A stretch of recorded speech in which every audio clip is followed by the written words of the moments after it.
கோரிக்காகவும் அந்த காட்டுல ரொம்ப நாளா ஒரு மரத்துல வீடு கட்டி வாழ்ந்து வந்தாங்க. அந்த காட்டுல உள்ள எல்லா பறவைகளும் கூடு கட்டி வாழறப்ப அந்த காங்கல் மட்டும்தான் மரத்தாலான வீடை கட்டி அதுல வாழ்ந்தாங்க. அதனால காங்கல் 2 பேருக்கும் மனசுக்குள்ள கர்வம் கொஞ்சம் அதிகமாவே இருந்தது. இருந்தாலும் காங்கல் 2 பேரும் சந்தோஷமாவே இருக்கிறது இல்ல. அவங்களுக்குள்ள அடிக்கடி சண்டை வரும்.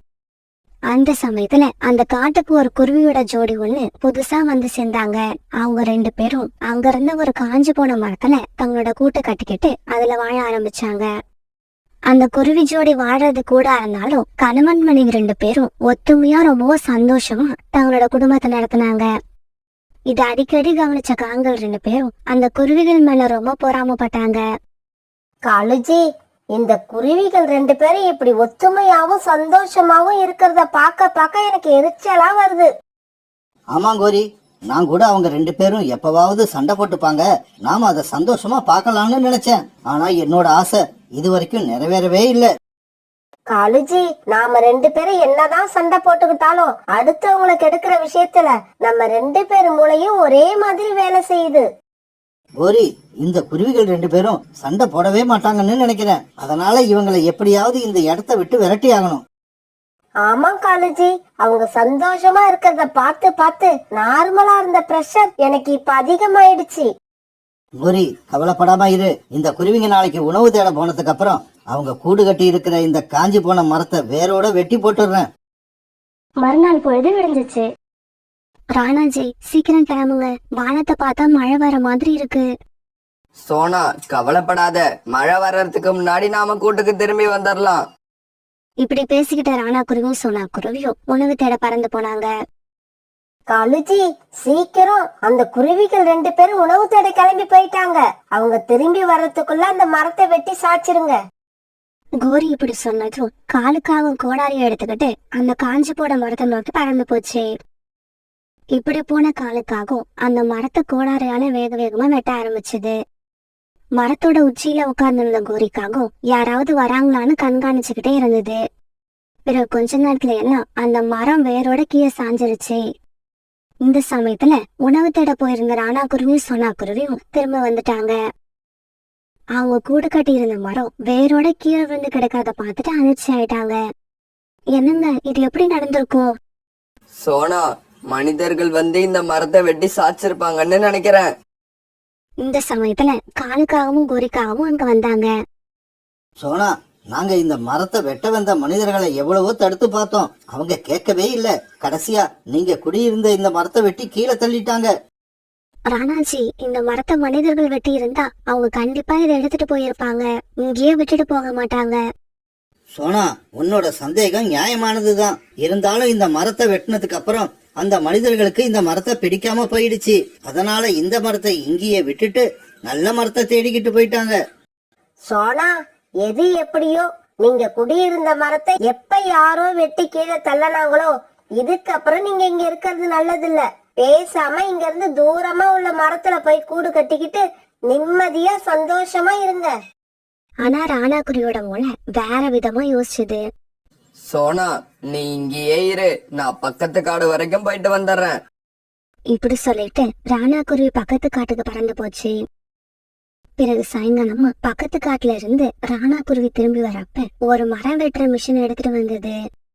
இத பார்த்த காலுக்காகவும் கோரிக்காகவும் இப்படி பேச ஆரம்பிச்சாங்க. காலுஜி, என்ன இது? எதுக்காக இந்த குருவி இப்ப மரம் வெட்டுற மிஷினை வாங்கிட்டு வந்திருக்கு?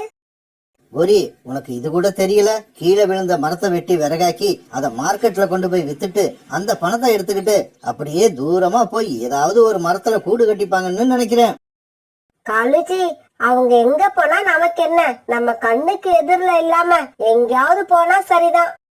இப்படி நினைச்ச காங்கள் பிறகு தங்களோட வீட்டுக்குள்ள போய் படுத்து தூங்க ஆரம்பிச்சாங்க. மறுநாள் பொழுது விடிஞ்சிச்சு. காலையில உணவு தேட கிளம்பி வீட்டு வாசலுக்கு வந்த காலுக்காகவும் குறிக்காகவும் பக்கத்து மரத்துல இருந்த வீட்டை பார்த்ததும் அதிர்ச்சியானாங்க. காலுஜி, இந்த வீடு யாரோடது? நேத்து வரைக்கும் இந்த மரத்துல எந்த வீடும் இல்ல. திடீர்னு இந்த வீடு எப்படி வந்தது? சரி வா, நாம அந்த வீட்டுக்குள்ள போய் அதுக்குள்ள யாரு இருக்காங்கன்னு பாப்போம். பிறகு காங்கள் 2 பேரும் அந்த வீட்டை நோக்கி பறந்து போனாங்க. கிச்சனுக்குள்ள சமைச்சுக்கிட்டு இருந்த சோனா குருவி கதவு தட்டுற சத்தம் கேட்ட உடனே வெளியில வந்தது. சோனா, நீயா? இந்த வீடு யாரோடது? இந்த வீட்டை எப்ப கட்டினாங்க? கௌரி அக்கா, இந்த வீடு எங்க வீடுதான். பக்கத்து காட்டுல இருந்து மரம் வெட்டுற மிஷினை வாடகைக்கு எடுத்துட்டு வந்து கீழே விழுந்து கிடந்த மரத்தை வெட்டி இந்த வீட்டை கட்டி முடிச்சோம். அப்படியா? இப்ப ராணா எங்க? மீதி இருந்த மரத்துண்டுகளை வச்சு ஒரு படகு செய்யறதுக்காக பக்கத்து காட்டுக்கு போயிருக்காங்க. படகா? படக தயார் பண்ணி அதை வச்சு என்ன பண்ண போறீங்க? கௌரி அக்கா, நம்ம காட்டுலதான் மிகப்பெரிய நதி ஓடிக்கிட்டு இருக்கு. அதனால படகு தயார் பண்ணி அதுல போய் மீன் பிடிச்சுக்கிட்டு வந்து மார்க்கெட்ல வியாபாரம் பண்ணலாம்னு முடிவு பண்ணியிருக்கோம். நான் ராணாஜிக்கு சாப்பாடு எடுத்துட்டு போகணும். அப்ப நான் கிளம்புறேன். இப்படி சொன்ன சோனா குருவி டிஃபன் பாக்ஸ் எடுத்துக்கிட்டு நதிக்கரையை நோக்கி பறந்து போச்சு. பிறகு அந்த படகு எடுத்துக்கிட்டு நதியில மிதந்து போன ராணா குருவும் சோனா குருவும் நிறைய மீன்களை பிடிச்சுக்கிட்டு கரைக்கு திரும்பி வந்தாங்க. பிறகு அந்த மீனை எல்லாம் எடுத்துக்கிட்டு மார்க்கெட்டுக்கு போனவங்க சீக்கிரமாவே அவங்க கிட்ட இருந்த மீன் எல்லாத்தையும் வித்துட்டாங்க. இப்படியே சில நாட்கள் நகர்ந்துச்சு. இப்ப ராணா குருவி கிட்டையும் சோனா குருவி கிட்டையும் நிறைய பணம் சேர ஆரம்பிச்சது. அந்த காட்டுக்கு வந்த புதுசுல ஒரு கூட்டுல வாழ்ந்து வந்த ராணா குருவியும் சோனா குருவியும் இப்ப வலிமையான மர வீட்டுல செல்வ செழிப்போட வாழ ஆரம்பிச்சாங்க. கோரி, ராணா குருவியும் சோனா குருவியும் காஞ்சி போன மரத்து மேல இருந்த அந்த சாதாரண கூட்டிலேயே வாழ்ந்திருப்பாங்க. அவங்கள காலி பண்ண நினைச்சு நாம செஞ்ச காரியத்தால அவங்களோட ரேஞ்சு இப்ப எங்கேயோ போயிடுச்சு. காலுஜி, அதுக்காக நாம சோர்ந்து போயிடக்கூடாது. அடுத்தடுத்து நம்மளால ஆன முயற்சிகளை செஞ்சுக்கிட்டே இருக்கணும். கோரி, எனக்கு ஒரு யோசனை தோணுது. அந்த குருவிங்க கிட்ட ஏதாவது ஒரு பொய் சொல்லி அவங்க 2 பேரையும் மீன் பிடிக்க பக்கத்து காட்டுல உள்ள கடலுக்கு அனுப்பி வைப்போம். இவங்க இந்த படகை எடுத்துக்கிட்டு கடலுக்கு போனா அங்க உள்ள முதலைகளுக்கு கண்டிப்பா இரையாயிடுவாங்க.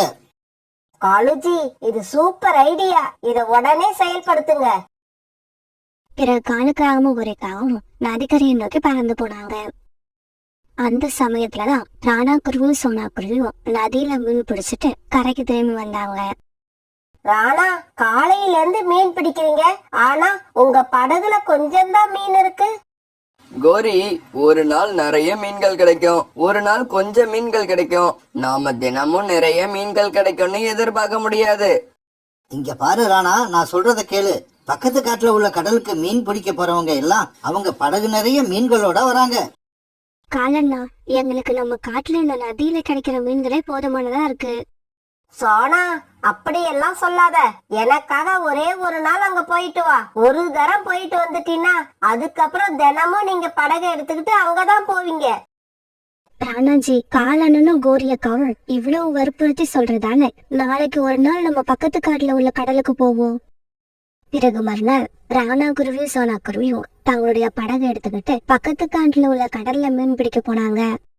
கடல்ல ரொம்ப தூரம் போன உடனே இவங்களோட படகை நிறைய முதலைகள் சுத்த ஆரம்பிச்சது. சோனா, இந்த இடத்துல நிறைய முதலைகள் இருக்கு. இதுங்க கிட்ட இருந்து நாம தப்பிக்கிறது ரொம்ப கஷ்டம். ராணாஜி, அங்க பாருங்க, மேற்கு பக்கம் ஒரு கரை தெரியுது. நாம சீக்கிரமா அந்த இடத்துக்கு போயிடுவோம். பிறகு ராணா குருவியும் சோனா குருவியும் மேற்கு பக்கமா தங்களோட படகை வேகமா ஓட்டிக்கிட்டு போனாங்க. இப்படி ஒரு தீவுக்கு போய் சேர்ந்த இவங்க தங்களுடைய படகை விட்டு கீழே இறங்கி அந்த தீவுக்குள்ள போனாங்க. கொஞ்ச தூரம் போன உடனே அந்த தீவுல ஒரு குகை இருந்தது. அந்த குகைக்குள்ள போன இவங்க அங்க இருந்த பொருட்களை பார்த்துட்டு அதிர்ச்சி ஆயிட்டாங்க. அந்த குகையில எங்க பார்த்தாலும் தங்கமும் வைரமுமா இருந்தது. அந்த சமயத்துல யாரோ பேசுற சத்தம் இவங்களுக்கு கேட்டது. பறவைகளே, நேர்மையான எண்ணமும் நல்ல குணமும் உள்ள பறவைகள் மட்டும்தான் இந்த இடத்துக்கு வர முடியும். நீங்க இந்த இடத்துல இருந்து உங்களுக்கு தேவையான பொருள்களை மட்டும் எடுத்துக்கிட்டு போங்க. அதிகமா பேராசப்படாதீங்க. உங்களை இங்க அனுப்புன காகங்கள் நல்ல எண்ணத்தோட உங்களை அனுப்பல. உங்களை சாகடிக்கிறதுக்கு தான் இந்த இடத்துக்கு அனுப்புனாங்க. அதனால அந்த காகங்கள் மேல நீங்க எப்பவும் இறக்கப்படவே கூடாது. உடனே ராணா குருவியும் சோனா குருவியும் அவங்க இருந்த தங்க காசுகளை ஒரு சின்ன மூட்டையில கட்டி எடுத்துக்கிட்டாங்க. பிறகு முதலைகள் இல்லாத சமயமா பார்த்து தங்களுடைய படகுல ஏறி பழையபடி தங்களோட காட்டுக்கு வந்து சேர்ந்துட்டாங்க. மறுநாள் காலையில தங்களுடைய வீட்டு வாசல்ல உட்கார்ந்திருந்த குருவிகளை பார்த்த காலுக்காகவும் கோரிக்காகவும் அதிர்ச்சி ஆயிட்டாங்க. காலுஜி, என்ன இது? ராணா குருவி, சோனா குருவி இவங்க 2 பேருமே உயிரோட உட்கார்ந்து இருக்காங்க. கோரி, அதுதான் எனக்கும் எப்படின்னு தெரியல. வா, போய் அவங்க கிட்டயே கேட்டுட்டு வருவோம். காலன்னா கோரியக்கா, எங்களோட பக்கத்து காட்டுல உள்ள கடலுக்கு அனுப்புனதுக்கு உங்க 2 பேருக்கும் ரொம்ப நன்றி. சோனா, அந்த கடல்ல முதலைகள் இருந்ததா இல்லையா? முதலைகள் இருந்துச்சு, இருந்தாலும் நாங்க அதுகிட்ட இருந்து தப்பிச்சு ஒரு தீவுக்கு போனோம். அந்த தீவுல எங்களுக்கு நிறைய தங்கமும் வைரமும் கிடைச்சது. சோனா, உங்களை நாங்க அந்த கடலுக்கு அனுப்பலன்னா நீங்க கண்டிப்பா அந்த தீவுக்கு போயே இருக்க முடியாது. அப்படி இருக்கிறப்ப உங்களுக்கு கிடைச்சதுல பாதியை எங்களுக்கு கொடுக்கறது தானே நியாயம். கௌரியக்கா, நீங்க சொல்றது நியாயம்தான். இருந்தாலும் எங்களை சாகடிக்கிற நோக்கத்துல தானே அந்த கடலுக்கு அனுப்பி வச்சீங்க. இப்படிப்பட்ட கெட்ட எண்ணம் கொண்ட பறவைகளுக்கு உதவி செய்யக்கூடாதுன்னு எங்களுக்கு அந்த புதையலை கொடுத்த குகை சொல்லி இருக்கு. இப்படி சொல்லிட்டு ராணா குருவியும் சோனா குருவியும் தங்களோட வீட்டுக்குள்ள போய் கதவை சாத்திக்கிட்டாங்க. காலுஜி, கடைசியில என்ன இது இப்படி ஆயிடுச்சு? இப்ப நம்ம என்னதான் பண்றது? கோரி, இப்ப நாமளும் ராணா குருவி சோனா குருவி மாதிரி பெரிய பணக்காரங்க ஆகணும்னா அதுக்கு ஒரு வழி இருக்கு.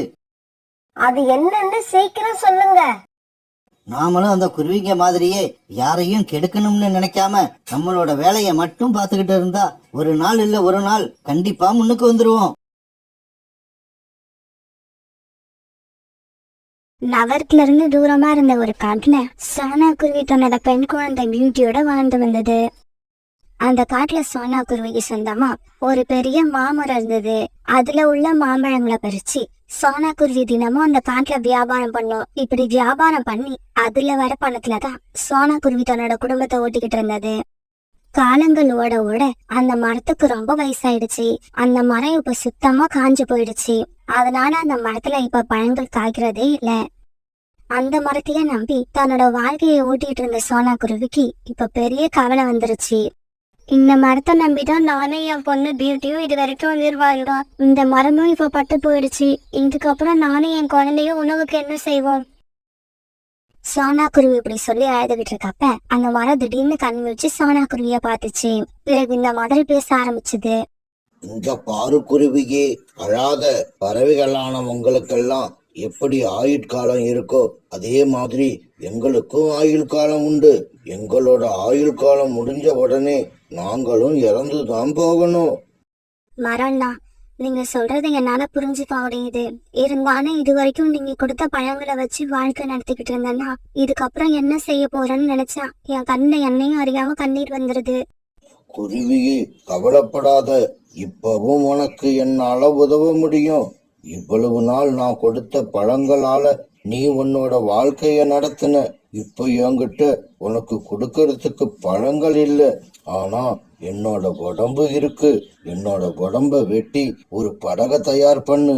இந்த காட்டுக்குள்ள உள்ள நதியை கடந்து போறதுக்கு நிறைய பறவைகள் ரொம்ப சிரமப்படுறாங்க.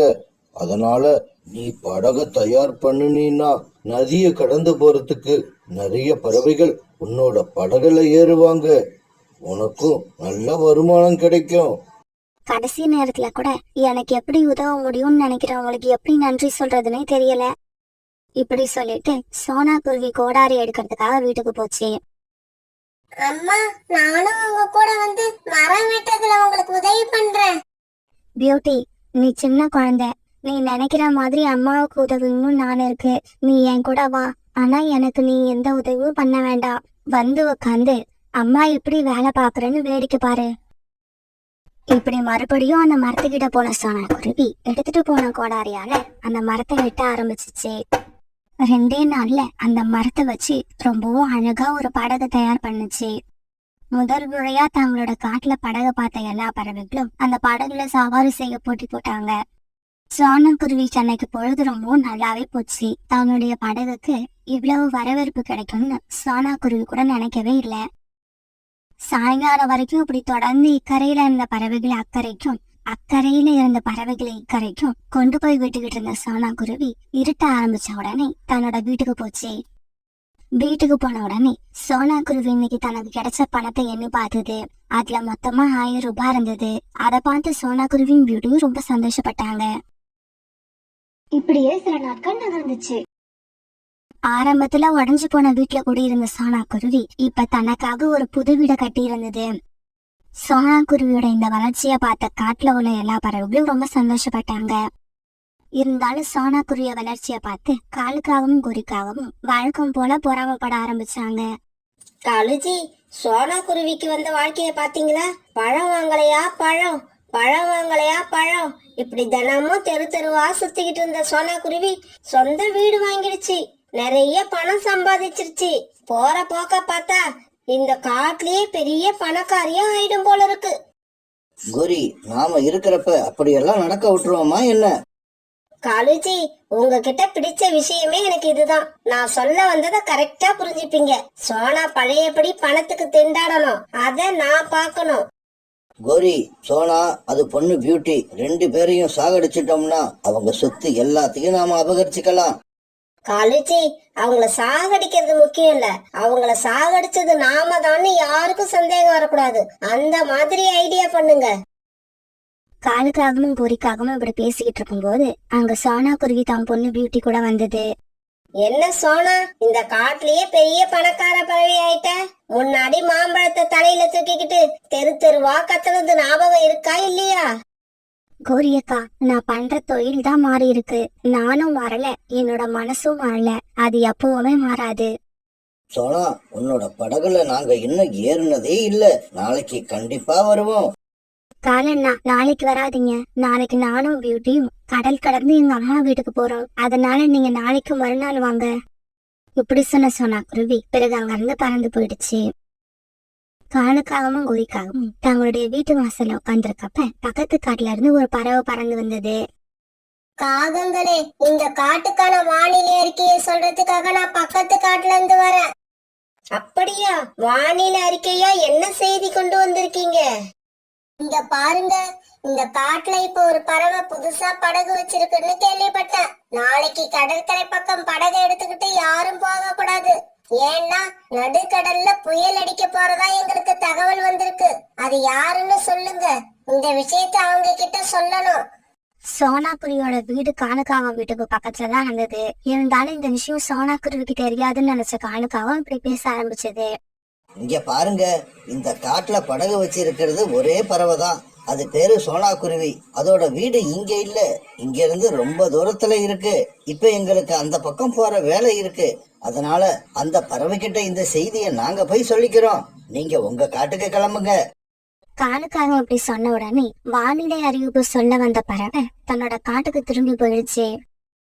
காலுஜி, உங்களுடைய ஐடியா சூப்பரான ஐடியா. இந்த பறவை சொன்ன செய்தியை நம்ம சோனா குருவி கிட்ட சொல்ல போறது இல்ல. அதனால நாளைக்கு சோனா குருவி தன் பொண்ணு பியூட்டிய கூப்பிட்டுட்டு தன்னோட அம்மா காட்டுக்கு போறதுக்கு கடலுக்கு போகும். அப்ப வீசுற புயல் காத்துல கண்டிப்பா அதோட படகு கடல்ல கவிழ்ந்து அம்மா பொண்ணு 2 பேருமே உயிரை விட்டுருவாங்க. ஆமா கோரி, அதுக்கப்புறம் அவங்களோட வீடு, அவங்க சொத்து எல்லாமே நம்ம கைக்கு வந்துடும். மறுநாள் பொழுது விடிஞ்சிச்சு. இந்த விஷயங்கள் எதுவுமே தெரியாத சோனா குருவி மறுநாள் பியூட்டியை கூப்பிட்டுக்கிட்டு தன்னோட படகு எடுத்துக்கிட்டு கடலுக்கு போச்சு. இப்ப சோனா குருவியோட படகு நடுக்கடலுக்கு வந்துருச்சு. அந்த சமயத்துல பயங்கரமான புயல் காத்து வீச ஆரம்பிச்சது. இப்படி வீசின காத்துல சோனா குருவியோட படகு பயங்கரமா தத்தளிக்க ஆரம்பிச்சது. சோனா குருவியும் தன்னோட படகு நேரா கொண்டு போக எவ்வளவோ முயற்சி பண்ணுச்சு, ஆனா முடியல. இப்படியும் அப்படின்னா தண்ணீர்ல தத்தளிச்சுட்டு இருந்த சோனா குருவியோட படகு ரொம்ப நேரத்துக்கு அப்புறம் ஒரு தீவுல போய் கரை ஒதுங்குச்சு. அம்மா, நாம உயிர் பழிச்சிட்டோம். இருந்தாலும் இந்த இடம் எந்த இடமா? நான் இதுக்கு முன்னாடி இங்க வந்ததே இல்ல. பியூட்டி, நான் கூட இதுக்கு முன்னாடி இந்த இடத்துக்கு வந்ததே இல்ல. இது ஒரு தீவுன்னு நினைக்கிறேன். அப்புறம் எனக்கு ரொம்ப பசிக்குது. வா, நம்ம முதல்ல சாப்பிடுவோம், அதுக்கப்புறமா என்ன செய்யலாம்னு யோசிக்கலாம்.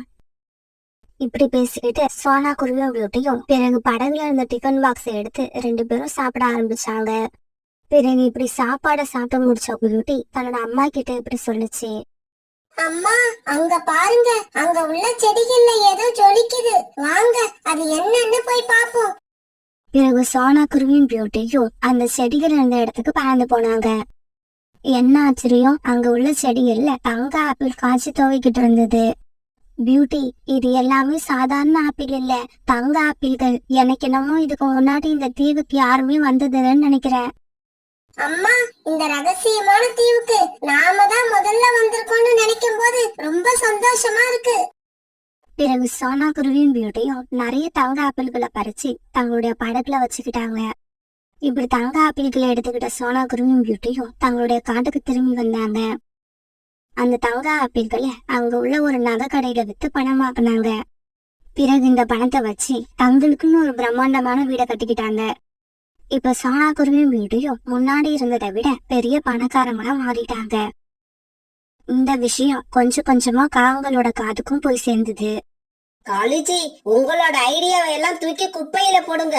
கடல்ல வீசுற புயல்ல சோனா குருவி அது பொண்ணு இறந்துரும்னு சொன்னீங்க. ஆனா அப்படி எதுவுமே நடக்கல. அதுக்கு பதிலா சோனா குருவி இப்ப முன்ன விட பெரிய பணக்காரியா மாறிடுச்சு. கோரி இப்படி பணக்காரியா மாறினது மட்டும் இல்ல, இந்த காட்டுல உள்ள பறவைகளுக்கெல்லாம் நாளைக்கு விருந்து வைக்க போகுது. அந்த விருந்துக்கு நம்மளையும் கூப்பிட்டுருக்கு. அந்த விருந்துல போய் நாம சாப்பிட்டா நமக்கு அதை விட வேற அவமானமே கிடையாது. கோரி, நீ நினைக்கிறது தப்பு. நாம அந்த விருந்துல கலந்துகிட்டாதான் சோனா குருவிக்கு இவ்வளவு பணம் எப்படி சேர்ந்துச்சுன்னு நாம தெரிஞ்சுக்க முடியும். இப்படி நினைச்ச காங்கள் மன்னர் சோனா குருவி வீட்டுக்கு போனாங்க. இந்த சமயத்துல சோனா குருவி வீட்டுல நிறைய பறவைகள் விருந்து சாப்பிட்டுக்கிட்டு இருந்தாங்க. காலன்னா கோரி அக்கா, நீங்களும் வந்து உட்காந்து சாப்பிடுங்க.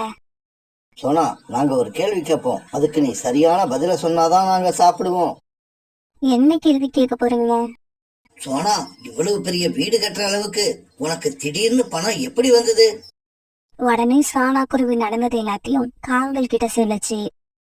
சோனா, எங்களுக்கு ஒரு அவசரமான வேலை இருக்கு. நாங்க அப்புறமா வந்து சாப்பிடுறோம். இப்படி சொல்லிட்டு காலுக்காகவும் குறிக்காகவும் அவசரமா அங்க இருந்து வெளியே வந்தாங்க. இப்படி வந்தவங்க பக்கத்து காட்டுல இருந்து ஒரு படகு வாடகைக்கு எடுத்துக்கிட்டு கடலுக்கு போனாங்க. சோனா குருவி சொன்ன தீரையும் சரியா கண்டுபிடிச்சு அங்க போய் சேர்ந்துட்டாங்க. அந்த தீவுல இருக்க செடிகள்ல தங்க ஆப்பிள பார்த்த கோரி இப்படி பேச ஆரம்பிச்சது. காளிஜி, இனி நமக்கு கவலையே இல்ல. அந்த சோனா குருவியை விட நமக்கு நிறைய பணம் சேர போகுது.